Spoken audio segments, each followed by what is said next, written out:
S'il y a un jour qu'on se rappelle généralement, c'est notre anniversaire. Parents et amis peuvent l'oublier, mais pas nous. Même le gouvernement pense que c'est assez important pour l'enregistrer.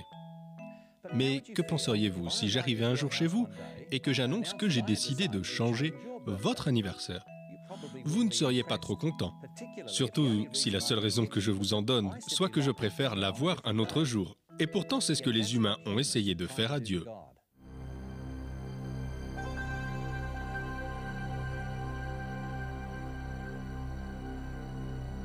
L'autorité de Dieu a été mise au défi dès le commencement de l'existence humaine. Dans le jardin d'Éden, Adam et Ève ont écouté le mensonge du diable et décidé de manger le fruit défendu de la connaissance du bien et du mal.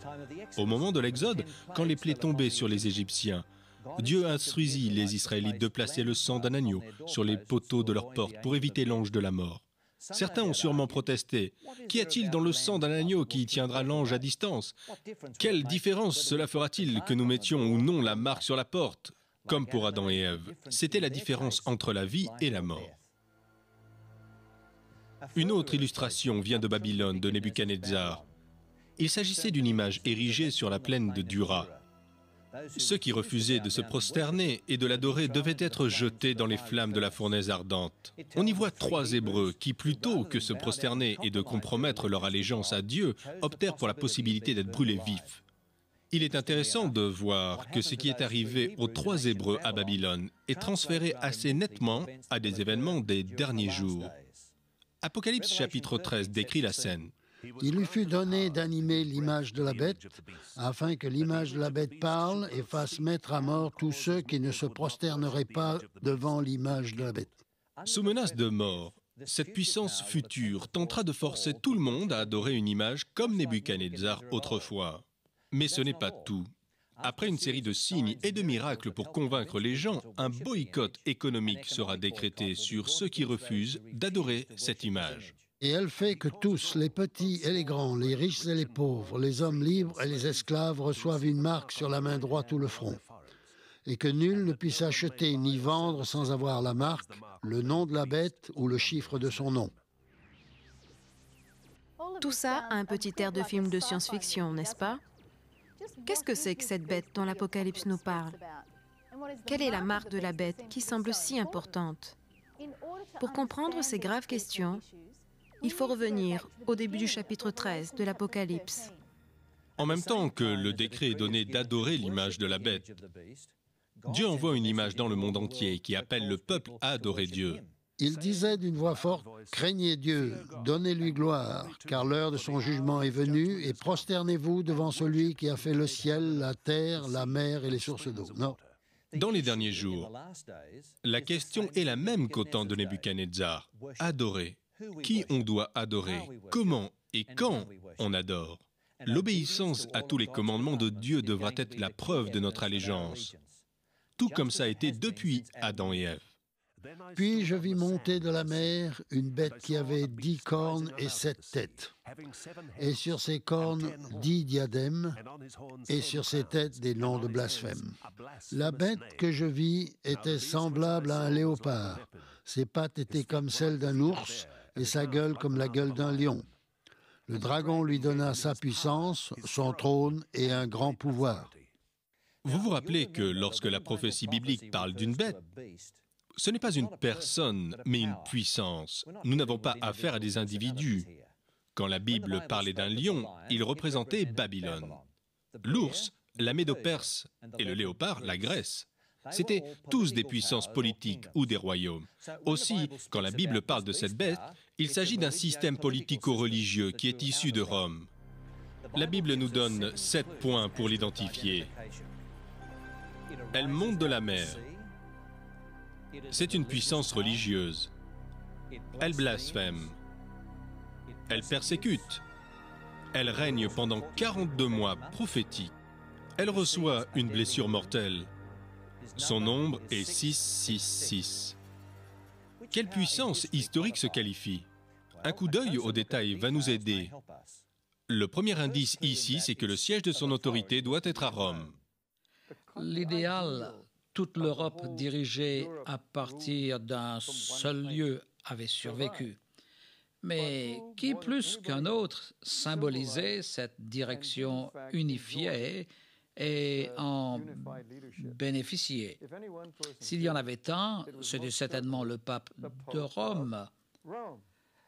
L'Église catholique romaine est le successeur de l'Empire romain.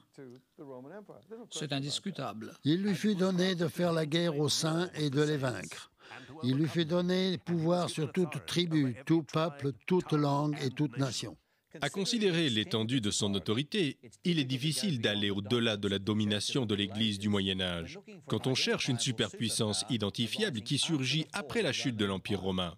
Il lui fut donné une gueule qui proférait des paroles arrogantes et des blasphèmes. Certains croient que la bête doit être païenne et athée, puis qu'elle profère des blasphèmes. Après tout, un système religieux pourrait-il faire ce que la prophétie dit qu'il ferait ? Elle ouvrit sa gueule en blasphémant contre Dieu pour blasphémer contre son nom, son tabernacle et ceux qui l'habitent dans le ciel.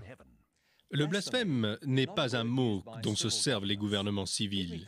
Il se réfère à ceux qui prennent le nom de Dieu en vain ou qui se proclament Dieu. C'est pourquoi les Juifs accusèrent Jésus de blasphème. Donc, seule une puissance se faisant passer pour Dieu ou prétendant exercer les privilèges spéciaux de Dieu pourrait se qualifier comme blasphématoire. Mais voici une autre définition claire du blasphème qui se trouve dans Luc chapitre 5, verset 21. Les scribes et les pharisiens se mirent à raisonner et à dire « Qui est celui-ci qui profère des blasphèmes? Qui peut pardonner les péchés si ce n'est Dieu seul ?» Pour Jésus, prétendre pardonner les péchés en n'étant pas Dieu, ce serait clairement blasphémer. Il en est ainsi pour tout humain qui prétend absoudre ou pardonner les péchés.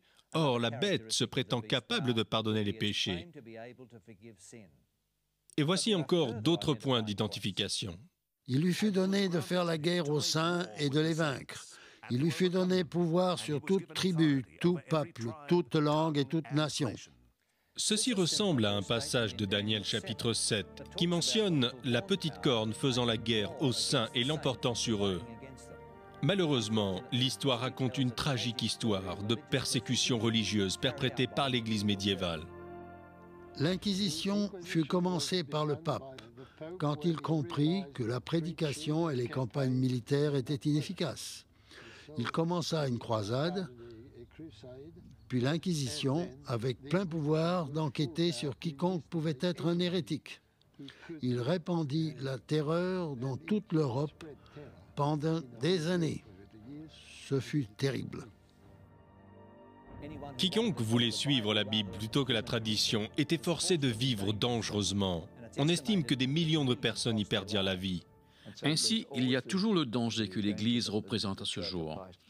Et lorsque l'Église prend le contrôle, elle estime qu'elle doit utiliser l'État pour empêcher, par la persécution, les gens de perdre leur âme et les âmes d'autres personnes.